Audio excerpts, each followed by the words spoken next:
ये वीडियो हर उस इंडियन के लिए बहुत जरूरी है जो यूएस में काम करता है, पढ़ता है, बिजनेस करता है या किसी भी तरह से टैक्स फाइल करता है, क्योंकि यूएस का टैक्स फाइलिंग सीजन 2026 पर शुरू होने वाला है और इस साल रूल्स सिर्फ डेट्स तक लिमिटेड नहीं है बल्कि डिडक्शंस, फॉर्म्स, रिफंड्स और रिपोर्टिंग के तरीकों तक सब कुछ बदल रहा है।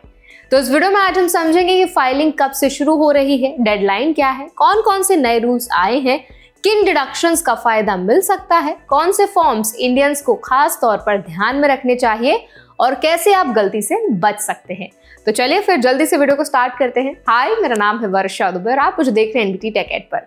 सबसे पहले टाइमलाइन समझ लेते हैं। IRS ने साफ कर दिया है कि 2026 टैक्स फाइलिंग सीजन 26 जनवरी 2026 से खुलेगा। इसका मतलब है कि आप अपनी 2025 की इनकम के लिए टैक्स रिटर्न फाइल करेंगे। लास्ट डेट 15 अप्रैल 2026 है। अगर आपने समय पर रिटर्न फाइल नहीं किया या टैक्स पे नहीं किया तो पेनल्टी, इंटरेस्ट और फ्यूचर इमिग्रेशन इम्पैक्ट तक हो सकता है। इंडियन प्रोफेशनल्स, खास तौर पर H1B, L1, F1 OPT और ग्रीन कार्ड होल्डर्स को इसमें एक्स्ट्रा केयरफुल रहना चाहिए। अब फाइलिंग प्रोसेस को थोड़ा प्रैक्टिकल तरीके से समझ लेते हैं। IRS चाहता है कि ज्यादातर लोग इलेक्ट्रॉनिक फाइलिंग करें। इस साल करीब 164 मिलियन इंडिविजुअल रिटर्न्स आने की उम्मीद है और मेजॉरिटी ई फाइल होंगी। अगर आप ई फाइल करते हैं तो रिफंड स्टेटस आमतौर पर 24 आवर्स के अंदर ऑनलाइन दिखने लगता है। पेपर रिटर्न में यही काम लगभग 4 हफ्ते ले सकता है। इसीलिए इंडियंस के लिए सबसे सेफ और फास्ट तरीका है ई फाइलिंग ही। IRS का इंडिविजुअल ऑनलाइन अकाउंट इस साल और ज्यादा इंपॉर्टेंट हो गया है। इस अकाउंट के जरिए आप अपना balance due, payments, past tax records और नोटिसेस सब कुछ एक ही जगह देख सकते हैं। अगर आपने अभी तक IRS ऑनलाइन अकाउंट नहीं बनाया है तो ये सही समय है, क्योंकि फ्यूचर में पेपर कम्युनिकेशन कम होती जा रही है। अब बात करते हैं फ्री फाइल ऑप्शंस की। IRS फ्री फाइल प्रोग्राम 9 जनवरी 2026 से एलिजिबल टैक्स पेयर के लिए खुल चुका है। अगर आप खुद टैक्स प्रिपेयर करने में कंफर्टेबल हैं तो फ्री फाइलेबल फॉर्म्स आप 26 जनवरी से यूज कर सकते हैं। इनकम लिमिट की कोई भी रेस्ट्रिक्शन नहीं है। इंडियन स्टूडेंट्स और अर्ली करियर प्रोफेशनल्स के लिए कॉस्ट सेविंग ऑप्शन हो सकता है।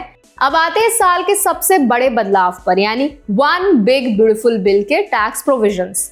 इस लॉ के कुछ नए रूल्स टैक्स ईयर 2025 से 2028 तक लागू रहेंगे। IRS ने अपने सिस्टम्स अपडेट कर दिए हैं ताकि ये नए डिडक्शंस प्रोसेस हो सके। अब सबसे बड़ा बदलाव है न्यू शेड्यूल 1A। अब कुछ नए डिडक्शंस इसी शेड्यूल से क्लेम किए जाएंगे। अगर कोई वर्कर क्वालिफाइड टिप्स रिसीव करता है तो वो मैक्सिमम $25,000 तक की एनुअल डिडक्शन क्लेम कर सकता है, लेकिन ये डिडक्शन धीरे धीरे फेज आउट होती है अगर मॉडिफाइड एडजस्टेड ग्रॉस इनकम $1,50,000 से ऊपर हो और जॉइंट फाइलर्स के लिए लिमिट $3 लाख है। इंडियन ओरिजिन वर्कर्स जो हॉस्पिटैलिटी या सर्विस सेक्टर में हैं, उनके लिए रूल समझना बहुत जरूरी है। इसी तरह क्वालिफाइड ओवरटाइम कॉम्पनसेशन पर भी डिडक्शन लाई गई है। रेगुलर पे से जो एक्स्ट्रा ओवरटाइम पे है उस पर इंडिविजुअल्स $12,500 तक का और जॉइंट फाइलर्स $25,000 तक डिडक्शन ले सकते हैं। यही इनकम लिमिट्स यहाँ भी लागू होती है। मतलब हाई इनकम प्रोफेशनल्स को डिडक्शन पूरा नहीं मिलेगा, लेकिन मिड लेवल अर्नर्स के लिए टैक्स सेविंग का बड़ा मौका है। शेड्यूल 1A में कुछ और डिडक्शन भी शामिल है, जैसे no tax on car loan interest और enhanced deduction for seniors. Indians जिनके पेरेंट्स यूएस में सीनियर के तौर पर रहते हैं, उन्हें ये प्रोविजंस ध्यान से देखने चाहिए। अब एक नया कॉन्सेप्ट आया है जिसे कहा जा रहा है ट्रम्प अकाउंट्स। ये बच्चों के लिए एक नया सेविंग्स प्रोग्राम है। पेरेंट्स या गार्जियन अपने बच्चों के नाम से ये अकाउंट खोल सकते हैं।